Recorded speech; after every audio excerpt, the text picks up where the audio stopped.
قصيدة نظمها شاعر حاقد، فتسببت بواحدة من أفظع مجازر أبي العباس السفاح، إذ ذبح 70 أميرا أمويا بلحظة واحدة، وأقام مائدته فوق جثثهم وتناول الغداء. إليكم قصة القصيدة التي قتلت أمراء بني أمية.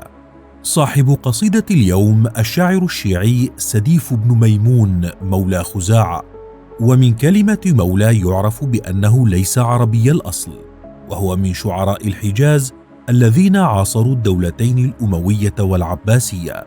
كان سديف لا يخفي حبه للعباسيين وتعصبه لآل البيت، وأيضا بغضه للأمويين وحقده عليهم، خاصة بعد أن تعرض للحبس بأمر من آخر ولاة الأمويين الوليد بن عروة، وقد كان واليا أمويا على المدينة المنورة في عهد الخليفة مروان بن محمد، وأمر بزج الشاعر سديف بالسجن عقابا له على شتمه الدائم للأمويين، وبأن يجلد كل يوم سبت 100 جلدة بالصوت.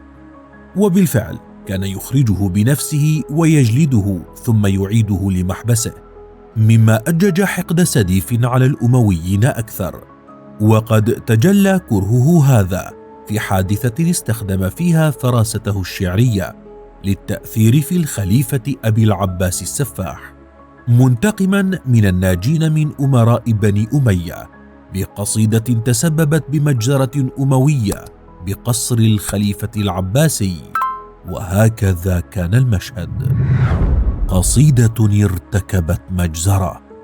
دخل سديف على الخليفة أبي العباس السفاح مهنئا له بالخلافة وبالقضاء على الدولة الأموية، فعرفه بنفسه مقدما له فروض طاعته وولائه، ولمح في مجلسه أمراء بني أمية جاءوه يستنجدون بالخليفة ويقدمون له البيعة طمعا في الصفح عنهم.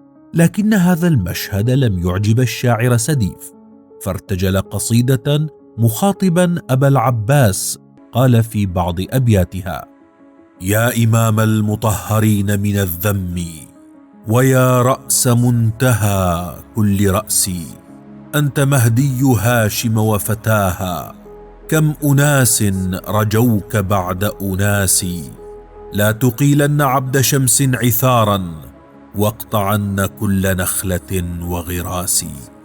وتابع في إلقاء كلماته الاستفزازية لإثارة حنق الخليفة وتذكيره بالعداء بين الأمويين والعباسيين، فشرع مكملا: أقصهم أيها الخليفة واحسمي عنك بالسيف شأفة الأرجاس، واذكر مصرع الحسين وزيد، وقتيلا بجانب المهراس، والقتيل الذي بحران أمسى ثاويا بين غربة وتناسي، فلقد ساءني وساء سوائي قربهم من نمارق وكراسي.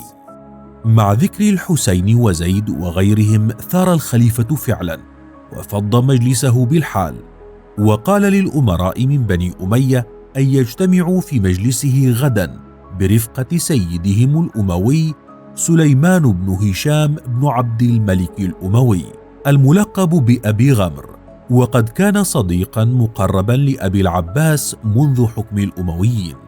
جاء الأمويون في اليوم التالي على الميعاد، وأجلس أبو العباس أبا غمرا بجواره، ودخل الشاعر الحانق سديف فساءه ما رأى، وحرك غيرته وحقده الدفين، فقرر أن يكمل ما بدأه بالأمس، فشرع ينشد الشعر قائلا: لا يغرنك ما ترى من رجال، إن تحت الضلوع داء دويا، فضع السيف وارفع الصوت حتى لا ترى فوق ظهرها أمويا. وتابع على هذا المنوال والخليفة يتلون ويمتلئ غضبا، حتى صاح به أبو الغمر قائلا: قاتلك الله ألا تسكت، ليشتد غضب الخليفة بصراخ أموي في مجلسه وإسكاته شاعره، ليصرخ بحراسه بالفارسية قائلا: دهد، أي اضربوا، فقطعوا رؤوس الأمويين جميعا، ثم نظر إلى سيدهم أبي الغمر وقال: لا خير لك بعد موتهم. وقطع رأسه وألقاه فوق قومه، ثم أمر بسجاد فمده فوقهم، ووضع مائدة طعامه على جثثهم، رغم أن بعضهم كان ما يزال يئن حيا. وحين أنهى غداءه طلب إليه الحرس أن يسمح لهم بدفنهم كي لا تزعجه رائحتهم، فأجابهم بأن الرائحة أحب إليه من رائحة المسك. أما سديف فأثابه ب1000 درهم لقاء شعره. هكذا تسببت قصيدة هذا الشاعر الحاقد بمجزرة تصنف ضمن أفظع المجازر التي ارتكبها أبو العباس السفاح بالأمويين. وكما خرج سديف على الأمويين وعاداهم، خرج بعد فترة على العباسيين أنفسهم متحيزا للعلويين، ما تسبب بمقتله على يد الخليفة أبي جعفر المنصور، الذي كان قد قطع له وعدا بقتله إذا غدر بالعباسيين. فهل تعرف أحدا يشبه بقدرته على إيقاع الفتن الشاعر سديف؟ وهل سمعت بمجزرة أخرى تسببت بها كلمة أو قصيدة؟